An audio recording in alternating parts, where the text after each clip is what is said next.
ಮುಖಂಡರು ಒಂದೊಂದು ನಿಮಿಷ ನಿಮ್ಮ ಸಲಹೆ ಏನಾದರೂ ಕೊಡೋದಿದ್ರೆ ಒಂದು ಮಾತು.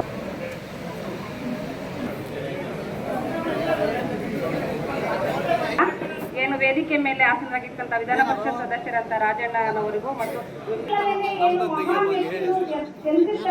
ಬಾಬಾ ಸಾಹೇಬ್ ಅಂಬೇಡ್ಕರ್ ಇರ್ಬೋದು ಮತ್ತೆ ಬಾಬು ಜಗಜೀವನ್ ಇರ್ಬೋದು ಅಥವಾ ಈ ತಿಂಗಳಲ್ಲೇ ನಮಗೆ ರಾಜಣ್ಣ ಸಾಹೇಬ್ರವರು ಸಹ ಈ ಒಂದು ತಿಂಗಳಲ್ಲಿ ಏನು ಜನಿಸಿದ್ದಾರೆ ಅದರಿಂದ ಅವರಿಗೆ ನಿಜವಾಗ್ಲೂ ಹೆಚ್ಚು ಜನ ನಮ್ಮ ತಾಲೂಕಿನಿಂದ ಆ ಕಾರ್ಯಕ್ರಮ ಭಾಗಿಯಾಗಬೇಕು.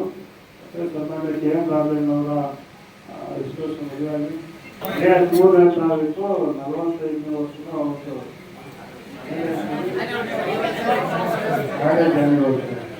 ಎರಡು ಆಗ್ತದೆ.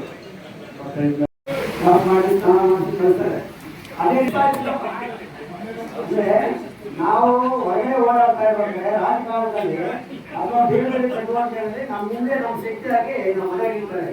ಅದೇ ರೀತಿಯಲ್ಲಿ ಇವತ್ತು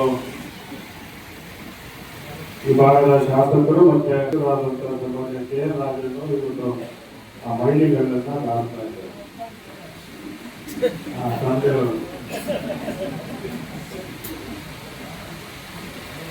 ನಾವು ಎಲ್ಲ ನೋಡಿದ ಹಾಗೆ ಏನು ರಾಜ್ಯದ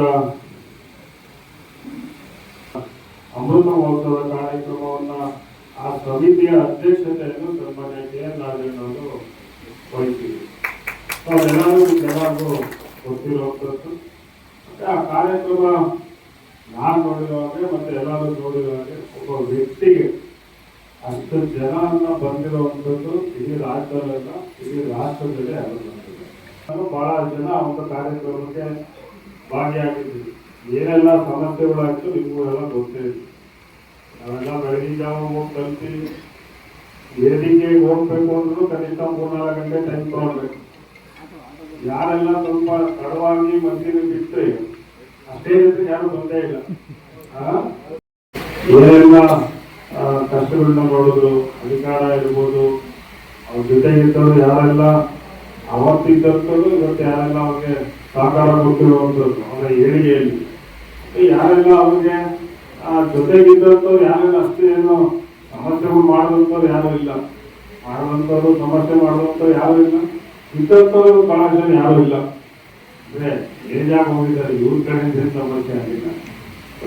ಹಿರಿಯ ಸಹಕಾರಿಗಳು ಇರ್ಬೋದು, ಸ್ನೇಹಿತರುಗಳು ಇರ್ಬೋದು, ಮತ್ತೆ ರಾಜಕೀಯದವರು ಇರ್ಬೋದು, ಮತ್ತೆ ಯಾರೆಲ್ಲ ಸಾಹಿತಿಗಳು, ಮತ್ತೆ ವಿಶೇಷವಾಗಿ ಸರ್ಕಾರದ ಮುಖ್ಯಮಂತ್ರಿಗಳು, ಉಪಮುಖ್ಯಮಂತ್ರಿಗಳು, ಮತ್ತೆ ಹಿರಿಯ ಸಚಿವರುಗಳು, ಜೊತೆಗೆ ಸ್ವಾಮೀಜಿಗಳು, ಇವರೆಲ್ಲ ಆ ಒಂದು ಗ್ರಂಥದಲ್ಲಿ ಅವರವರ ಸನ್ಮಾನ್ಯ ರಾಜಣ್ಣವರ ಬಗ್ಗೆ ತಿಳಿದಿರುವಂತಹ ಒಂದು ವಿಚಾರಗಳನ್ನ ಆ ಗ್ರಂಥದಲ್ಲಿ ಅವರ ಅನಿಸಿಕೆಗಳನ್ನ ಪ್ರಸ್ತಾವವನ್ನು ಕೊಟ್ಟಿದ್ದಾರೆ.